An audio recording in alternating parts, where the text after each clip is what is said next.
ثانی دی، زندگی دی، اگلا وقت یہ حال ایک کا نہیں ہوا۔ نمرود کو دیکھ لیں، حضرت ابراہیم علیہ السلام کو کہتا تھا میں رب ہوں، آپ نے فرمایا رب تو وہ ہے جو زندہ کرتا اور مارتا ہے۔ ایک موت کا قیدی بلایا، کہنے لگا ہاں بھائی کتنے دن رہ گئے تھے پھانسی میں؟ کہنے لگا جی پرسوں ہونی تھی۔ کہا جا تجھے آزاد کیا، لو میں بھی زندگی دیتا ہوں۔ ایک بے گناہ آدمی کو پکڑ کے قتل کر دیا، کہتا میں بھی مارتا ہوں۔ حضرت ابراہیم علیہ السلام کہنے لگے تو بیوقوفوں جیسی دلیلیں دے رہا ہے، چل اس طرح کر، میرا رب سورج مشرق سے نکالتا ہے، تو اگر رب ہے تو مغرب سے نکال کے دکھا۔ اب دلیل کا جواب کوئی نہیں تھا تو کہنے لگا پکڑو اور آگ میں ڈال دو۔ اللہ کے نبی کو آگ میں ڈالنے والا، یہاں ایک مچھر بیٹھا ہے، 400 سال حکومت کی اور خدائی کا دعویٰ کیا، یہاں مچھر بیٹھا تھا، چھینک آئی تو مچھر اندر چلا گیا۔ پہلے دربار کا ادب یہ تھا کہ جو آئے سجدہ کرے، اب اس کے سر پہ کوئی چیز مارتا تھا تو اسے سکون ہوتا تھا، مچھر تھوڑی دیر کے لیے اس کا دماغ چھوڑتا تھا۔ او بھائی یہ اس دھرتی پہ اللہ نے لوگوں کو نظارے دکھائے اور ہمیں سمجھانے کے لیے دکھائے، ہمیں تفکر کی، غور کی دعوت دی کہ دیکھ لینا، اپنے عمل کو پرکھنا۔ تمہارے عمل حضرت موسیٰ کے فرما برداروں جیسے ہیں، جناب ابراہیم کے فرما برداروں جیسے ہیں، یا بن کے بیٹھ گئے ہو؟ اب دربار کا ادب یہ ہے، بے بسی کا یہ حال ہے کہ جوتے لٹکتے ہیں دربار میں، جو آتا ہے جوتا کھینچتا ہے، اور ادب یہ ہے کہ 10 جوتے نمرود کے سر پہ مارو، اور 400 سال جوتے لگتے رہے۔ روتا تھا، جو آدمی آتا تھا منتیں کرتا تھا، کہتا تھا کہیں سے کوئی دوائی مل جائے گی۔ پاگلوں جیسی زندگی گزاری، پاگلوں جیسی سخت، وہ تو حساب، وقوع قیامت تو حساب ہوگا ہی۔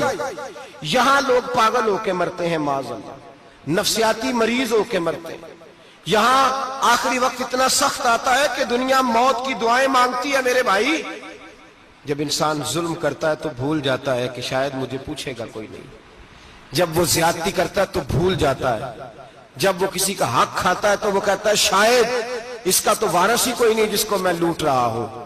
لیکن جب اللہ کی پکڑ آتی ہے، حجاج بن یوسف ظالم تھا، اس نے اچھے کام بھی کیے تھے۔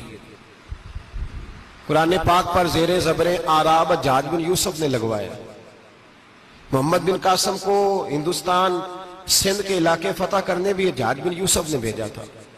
ساری خوبیاں اپنی جگہ پر، ظالم بہت بڑا تھا۔ کسی آدمی نے اس کے سامنے کونے کی طرف منہ کر کے ساتھ والے سے بات کر لی تو کہنے لگا میرے خلاف کیا، اس کو لے جاؤ، 2 ٹکڑے کر کے واپس لے آؤ۔ توتی بولتا ہے نا، اقتدار، جب کسی کے ہاتھ اقتدار ہوتا ہے نا، وہ چاہے ایک گھر کا ہی کیوں نہ ہو، وہ 10 بندے فیکٹری میں کام کرتے ہیں اور جو ان کا مالک ہوتا ہے وہ کہتا میں مالک ہوں، مجھے مانو۔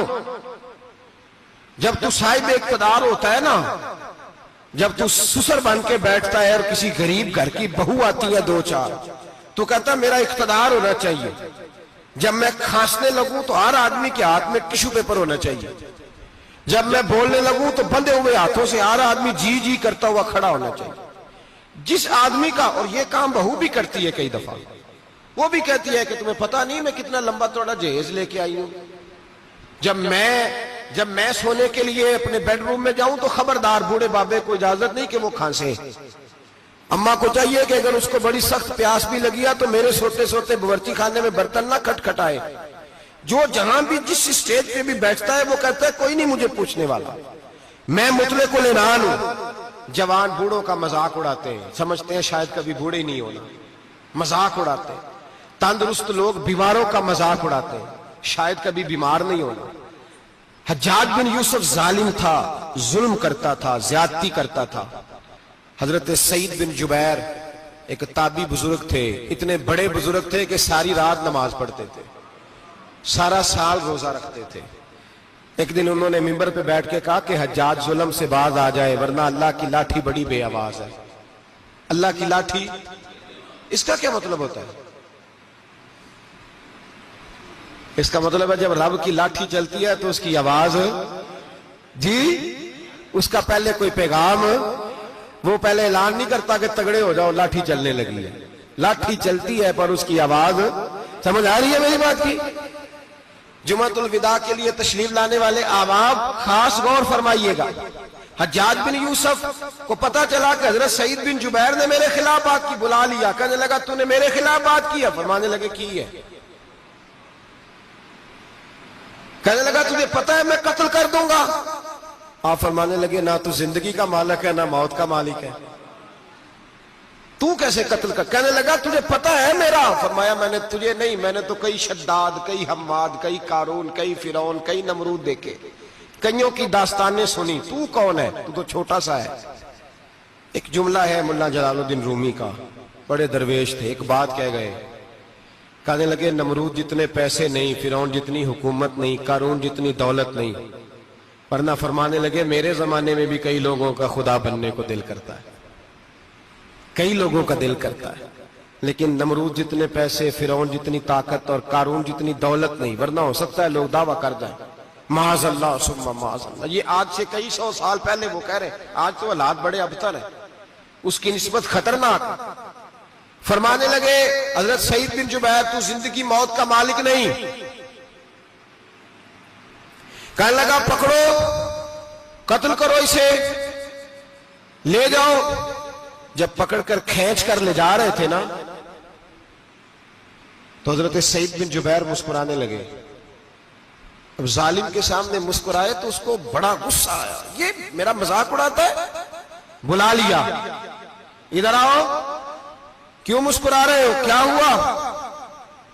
تو حضرت سعید بن جبیر کہنے لگے میں مسکرا رہا ہوں تیری بیوقوفی پر اور اپنے اللہ کی دی ہوئی ڈھیل پر۔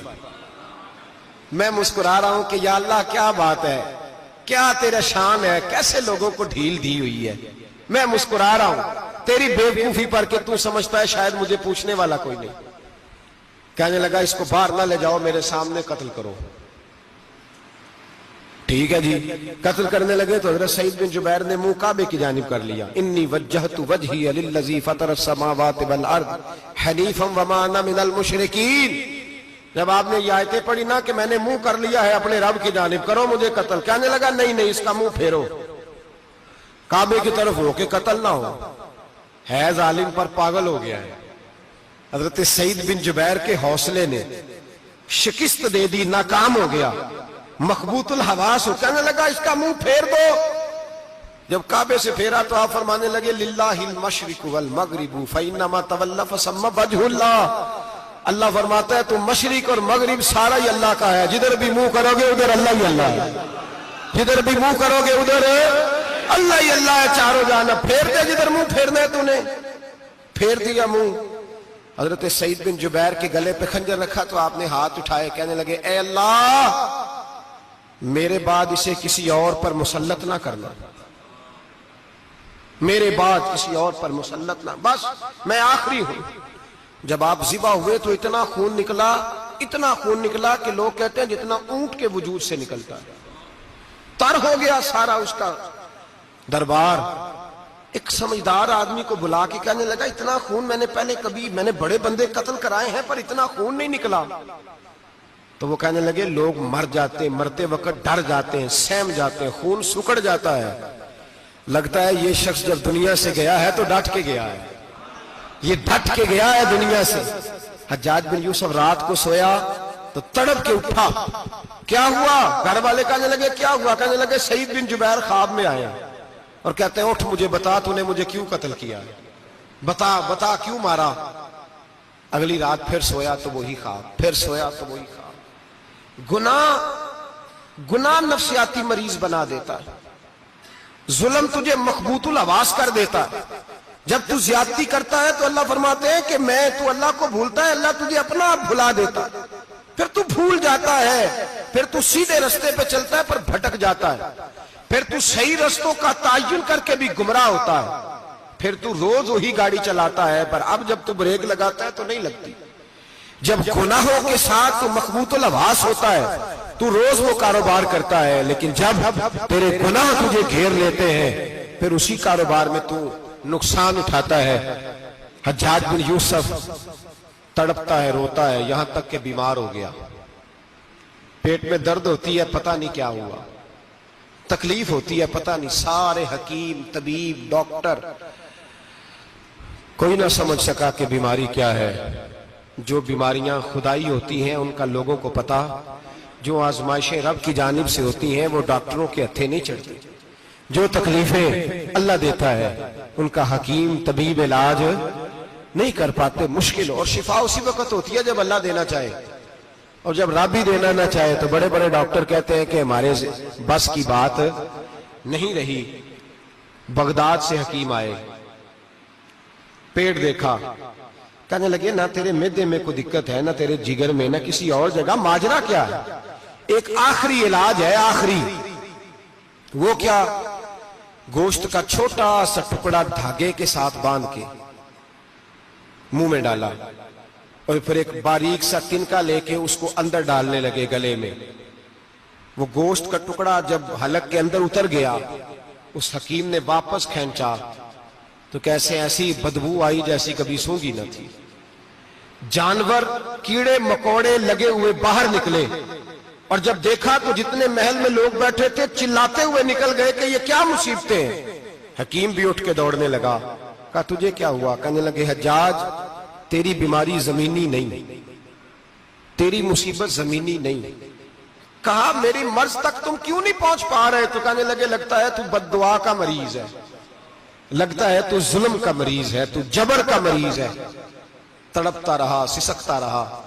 ایک وقت وہ بھی آیا کہ گھر والوں نے کمرے میں بند کر کے تالا لگا دیا، دیوار سے ٹکرے مارتا۔ او بھائی، جو گناہوں کے بیمار ہوتے ہیں انہیں شفا نہیں ہوتی، جو ظلم، جبر، بربریت کے بیمار ہوتے ہیں انہیں سکون قلبی میسر نہیں آتا۔ دوائیاں ان بیماریوں کی بنی ہوئی ہیں جو بیماریاں زمینی ہیں، جو بیماریاں خوراک کی بد پرہیزی سے ہوتی ہیں، جو گناہوں کی بد پرہیزی سے ہوتی ہیں، ان کی بیماریاں، ان کی شفا توبہ ہے، ان کی شفا رجوع اللہ ہے، ان کی توبہ اللہ سے معافی مانگنے سے شفا ہوتی ہے۔ حجاج جب مرنے لگا تو بلایا، یہ رنگ بھی ذرا ملاحظہ کیجئے گا، دو چار قریبیوں کو بلایا، پتہ ہوتا ہے نا اپنے کرتوتوں کا آدمی کو، پتہ سارا ہے سردار نوکیتیاں دا، پتہ ہوتا ہے سارا۔ بلا کے کہنے لگا جب میں مر جاؤں تو مجھے رات کو دفن کرنا۔ کیوں بھائی، عورت ہے؟ کہنے لگا نہیں، رات کو دفنانا۔ ٹھیک ہے، رات کو دفنا دیں گے۔ پھر کہنے لگا جب صبح ہو جائے تو صبح ہونے سے پہلے پہلے میری قبر زمین کے برابر کر دینا، نشان مٹا دینا۔ کہا وجہ؟ تو کلمہ پڑھتا ہے، حضور کا حکم ہے کہ قبر کم از کم ایک بالش، ایک گیٹ اونچی ہونی چاہیے زمین سے، کم از کم، تو تیری قبر مٹا دے، وجہ؟ پتہ ہوتا ہے اپنے ظلموں کا۔ کہنے لگا مجھے پتا ہے لوگ میرے مرنے کے بعد میری قبر بھی نہیں چھوڑیں گے، دنیا میں تو میرے جبر کی وجہ سے کوئی آ نہ سکا، لیکن میری قبر بھی لوگ جنازوں میں باتیں شروع کر دیتے۔ جنازوں میں نے ایسی بھی داستانیں سنی ہیں کہ کوئی مرا تو لوگ جوتوں کا ہار قبر پہ ڈال آئے۔ نہیں بھائی، تو جب زندہ تھا تو تیرے جبر ظلم کی وجہ سے نہیں کو بول سکا۔ ایک تو ہے قیامت میں حساب ہوگا، یہاں دنیا میں حساب ہونے لگتا۔ اتنی لمبی زبانیں لوگوں کی لٹک کر مرتے وقت باہر نکل آتی ہیں۔ دعا کریں، جمعہ ہے، اللہ تعالیٰ ایمان کی موت عطا فرمائے۔ دعا فرمائے رب تعالیٰ، اللہ تبارک و تعالیٰ توبہ کر کے جانے کی توفیق عطا فرمائے۔ جاگے جاگے اور سنے اور دعا کرے، اے اللہ تو ہمیں ظلم سے ویسے ہی محفوظ فرما، اگر ہم زیادتی کرنے لگے تو اے اللہ ہمیں اس سے منع فرما، ہمیں اس سے تو یہ توفیق دے کہ ہم باز آ جائیں اس گناہ سے۔ میرے بھائی، ایک تو دنیا میں سزا ہے، پھر قیامت کی سزا ہے، اور وہ زیادہ سخت ہے، وہ زیادہ سخت ہے۔